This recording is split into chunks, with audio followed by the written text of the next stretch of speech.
Agradezco la invitación de los organizadores del Congreso, la Richard, Doris y Luis aquí presente, por haberme permitido participar e intercambiar un par de ideas ahora en esta tarde con ustedes. Voy a leer la ponencia. Vigencia del pensamiento de Frantz Fanon en el debate contemporáneo. Sus aportes a los estudios literarios postcoloniales. El quehacer intelectual de Frantz Fanon, Port-de-France, Martinica, 1925, Washington, Estados Unidos, 1961, atraviesa diversos campos, como el político, el sociológico, el médico y el cultural. A ello se suma su labor como pensador y activista de la lucha por la liberación descolonial africana, en particular de la independencia de Argelia, ocurrida en 1962, luego de la muerte de Fanon. Sus ideas, recogidas en obras como Piel Negra, Máscaras Blancas, de 1952, y Los Condenados de la Tierra, de 1961, en particular en este último volumen, nutrieron rápida y significativamente el imaginario descolonial de la segunda mitad del siglo XX, en gran parte de Occidente y África. Por todo ello, se trata de un personaje muy admirado que ha sido estudiado en diversas latitudes y en múltiples lenguas. Somos conscientes de que es difícil proponer lecturas novedosas sobre figuras de relevancia global como la de Fanon, pero deseamos subrayar críticamente la vigencia de sus planteamientos en el debate contemporáneo global y, por qué no, también local. A propósito, una confesión de parte. En los circuitos académicos universitarios de literatura, al menos en Lima, que yo conozco, las referencias a Fanon vienen a través de Homi Bhabha, ¿no? Eso es algo hiper significativo, porque demuestra pues, que el discurso teórico tiene que viajar por los centros metropolitanos del norte y luego retornar al sur, ¿no? Con lo que el diálogo sur-sur entre academias del sur pues se ve entorpecido, ¿no? Entonces, si han llevado un curso de teoría postcolonial y les han dicho que lean a Homi Bhabha sin haber pasado por Fanon, pues es una estafa, ¿no? Porque como comprenderán, en el libro de El lugar de la cultura, el capítulo de interrogar la identidad pues está centrado, es un diálogo con Fanon y lo retoma en varios capítulos. O sea, me pasó algo similar, ¿no? Yo llegué a Fanon a través de Bhabha y a partir de ahí podemos seguir afortunadamente los libros Piel Negra, Máscaras Blancas, con un título muy setentero, muy del debate de los 70 en Latinoamérica, ¿no? La edición que yo tengo es Escucha Blanco, ¿no? Una edición más revolucionaria, contestataria. Y esta sí la conseguí hace unos años, Los Condenados de la Tierra, que sería el libro que prácticamente es póstumo, porque él está mal enfermo y creo que apenas llega a ver un ejemplar de la primera edición. Cierro ese paréntesis. Es por ello que en esta ponencia reflexionaremos sobre un aspecto muy concreto, muy específico de su obra. Revisaremos algunos de sus postulados sobre el campo cultural africano afrodescendiente, y en particular su visión del campo intelectual literario, en el marco del desarrollo de los estudios postcoloniales, asunto que consideramos relevante desde nuestro lugar de enunciación académico, desde la Academia Peruana. En esta perspectiva, el tema específico que nos interesa desarrollar en esta ponencia es el diálogo del pensamiento de Frantz Fanon con los estudios literarios. De este modo, nos formulamos este interrogante. ¿En qué medida el pensamiento de Fanon puede nutrir los estudios literarios contemporáneos, en particular con relación a las agendas de nuestra academia literaria? Para responder este interrogante, hemos planteado la siguiente hipótesis tentativa. Consideramos que los planteamientos de Fanon, en ciertos aspectos particulares, pueden nutrir la reflexión con relación a la historia, la crítica y la teoría literarias, desde una perspectiva postcolonial. A continuación, revisaremos la visión de Fanon sobre la historia cultural y su relación con el campo literario. Luego, estableceremos cómo sus planteamientos podrían dialogar con la teoría literaria, en concreto con la caracterización física y cognitiva del personaje literario. Finalmente, aplicaremos dichos planteamientos en el estudio de un caso concreto, en la crítica de un breve cuento, Burra Negra, del autor homenajeado en este congreso, Antonio Gallarrauceros. Diálogo entre las reflexiones de Fanon y la historia literaria.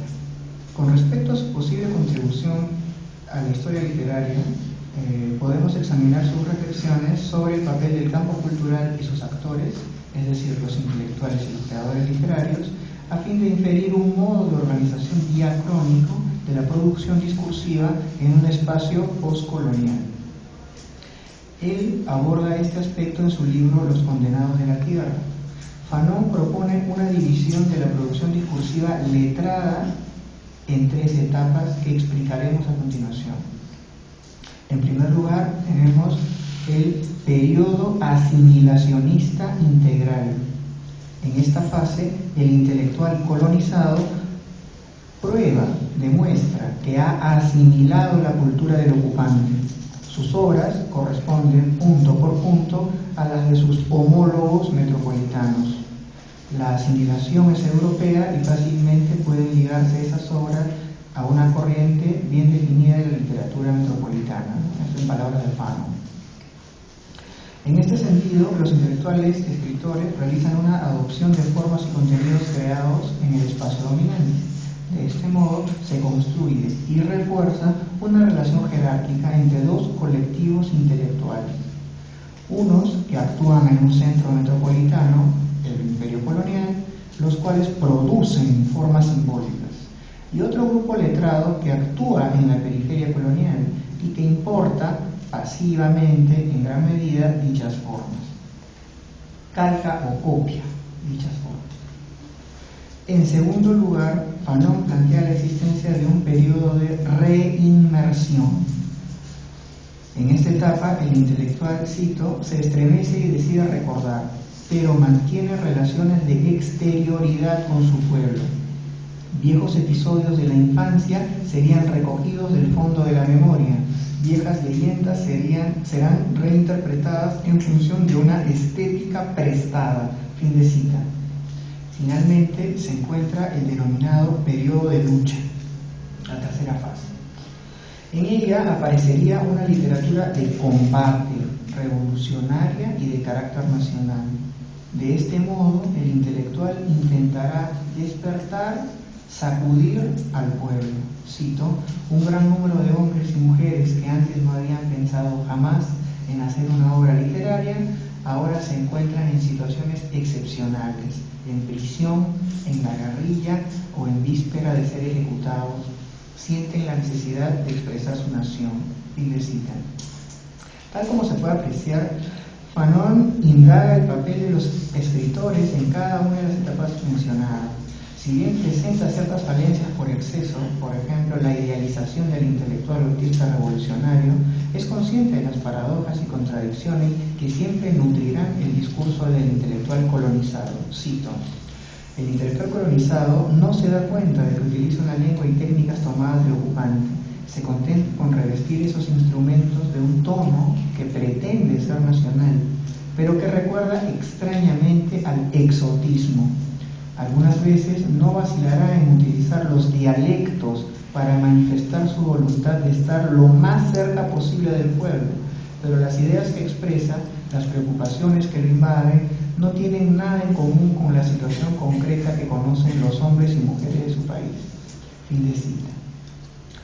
Sobre la base de esta gruesa síntesis de las ideas de Fanon, podemos encontrar algunas coincidencias con lo que se ha vivido en otras experiencias coloniales, acaso con nuestro proceso cultural, colonial y literario. En esta perspectiva, podríamos hacer un ejercicio de comparación con los planteamientos del amauta peruano José Carlos Mariátegui. Si bien se suelen citar repetidamente y rápidamente los nombres de Fanon y Mariátegui junto a otros intelectuales como representantes de la perspectiva descolonial, se ha privilegiado el estudio de sus aportes en el campo de la reflexión política y social. Lo que nos interesa es vincular sus aportes con respecto a la periodización literaria. Como sabemos, Mariátegui segmenta la historia literaria del Perú, también como Fanon, en 3 fases: la etapa colonial, el periodo cosmopolita y la fase nacional. Sobre el carácter de cada periodo, Solomon Lew anota lo siguiente, cito, los 2 primeros son para él, para Mariátegui, negativos, en el sentido de que impidieron la nacionalización de la literatura peruana. En el primer caso, la influencia excesiva de España fue un obstáculo. En el segundo, lo fue la penetración extranjera. Hay que esperar, sigue diciendo Mariátegui, hasta llegar al tercer periodo, el nacional, para que el país alcance su propia personalidad. Fin de cita. La división tripartita y el carácter positivo que se le asigna a la tercera fase constituyen dos coincidencias significativas entre ambos autores, entre Fanon y Mariátegui. Ahora bien, podemos señalar que en Fanon se evidencia un mayor énfasis en la carga axio-simbólica de la tercera etapa por su contexto de enunciación, el fragor de la lucha anticolonial de Argelia. Ahora bien, siguiendo a Carlos García Bedoya, podemos postular otra forma de interpretar la propuesta de la Mauta Mariátegui y, por extensión, la de Frantz Fanon. Las etapas a las que se refieren ambos intelectuales constituyen en rigor líneas, perspectivas, trayectorias discursivas que no se cancelan ni se suceden una a otra, sino que más bien atravesarían la configuración del campo cultural letrado del ámbito signado por la experiencia colonial. Esta propuesta hermenéutica, que se formula gracias a nuestra ventaja temporal y epistémica con la que contamos hoy en día, debe subrayar, sin embargo, la capacidad de dichos autores para identificar dichos tres macroprocesos discursivos generales. De ahí el valor de ambas propuestas. Bajo esta perspectiva comparativa y dialógica, la propuesta de Fanon se ilumina y actualiza, ya que dichas líneas constituyen matrices sociosemióticas que luchan entre sí en el campo cultural. No se cancelan, sino que coexisten en una coexistencia tensional, heterogénea, si se quiere. Finalmente, se debe subrayar que ambos pensadores se preocuparon por examinar el rol que debe desempeñar el intelectual o el escritor en la esfera social. Al igual que Fanon, Mariátegui, cito, cree que el escritor no debe limitarse exclusivamente a la observación de lo que pasa a su alrededor. Al contrario, debe participar, según sus capacidades, en los movimientos sociales de su ambiente. Indecible. Fanon y la teoría literaria postcolonial. En este caso, Fanon dialoga con las propuestas que vinculan la teoría literaria a la construcción de sujetos sociales, lo cual se encarna en la configuración de autores implicados, narradores y personajes de relatos ficcionales. Lo que hay que destacar es que estos tres existentes de la comunicación literaria poseen una perspectiva o visión del mundo, una ideología. El segundo, el narrador, además puede estar o no caracterizado físicamente. Por su parte, el tercero posee tanto rasgos físicos como psicológicos. Con relación a este aspecto, Fanon observa el quiebre, la fractura, la fisura que se presenta en la ideología o visión del mundo del sujeto entre el yo real, físico, y el yo ideal, lo que me gustaría ser. Esta disociación, explica Fanon, se aprecia en individuos marcados por la experiencia colonial. Por ejemplo, él indagó este asunto observando cómo interactuaban los niños de la isla de Martinica, su isla natal, con los cómics que provenían del extranjero. Así, Fanon visibiliza la cruel paradoja que se produce en la mente del infante, como resultado de que los héroes de las historietas con quienes tienden a identificarse los niños sean, en general, blancos, esto es, distintos de los lectores reales y potenciales de Martinica, o sea, los niños. Cito: las historias de Tarzán, de exploradores de 12 años, de Mickey y todos esos periódicos ilustrados tienden a una verdadera descompresión de la agresividad colectiva. Son publicaciones escritas por blancos y destinadas a niños blancos. Aquí es precisamente donde se sitúa el drama, en las Antillas, y nos creemos con toda razón para pensar que la situación es análoga en las otras colonias. Estas revistas ilustradas son devoradas, no por los niños blancos, sino por niños indígenas. El lobo, el diablo, el genio maligno, el mal, el salvaje, se representa siempre mediante un negro o un indio. Y como siempre se produce una identificación con el vencedor, resulta que el niño negro se hará explorador, aventurero o misionero, que se arriesga a ser comido por los negros malos, tan fácilmente como el niño blanco. La cita del libro de Piel Negra, Máscaras Blancas, por cierto.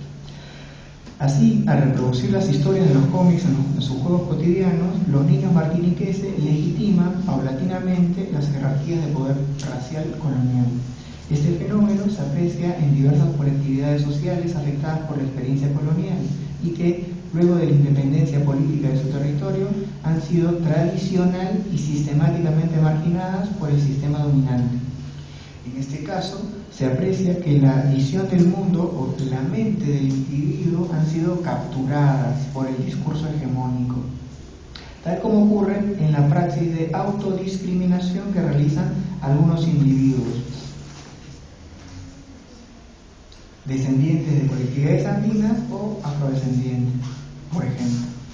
Así, los niños del ejemplo son sujetos sociales que encarnan una determinada configuración discursiva, la piel negra y la máscara blanca. Con respecto al modo en que dicho aspecto se dialoga con la construcción del sujeto, esto podría dar pie a un determinado tipo de configuración literaria, ¿no?, que resulte análogo.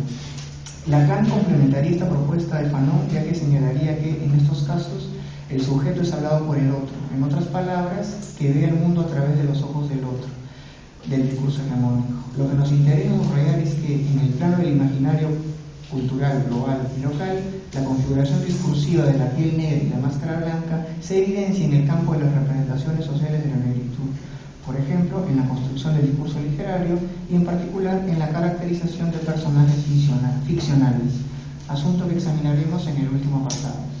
Fanon y la crítica literaria, estudio de un caso. En este último capítulo explicaremos lo examinado hasta aquí con respecto al aporte de Fanon a la historia y la teoría literaria en una breve lectura crítica del breve cuento Burra Negra de Antonio Gálvez Ronceros, relato que intuyo ha sido leído muchas veces en este congreso. Una última caso. Burra Negra. Por el callejón de Condorillo pasaba una negra montada en una burra. La negra iba peleando con el animal y Chacuá le golpeaba las orejas con una rama.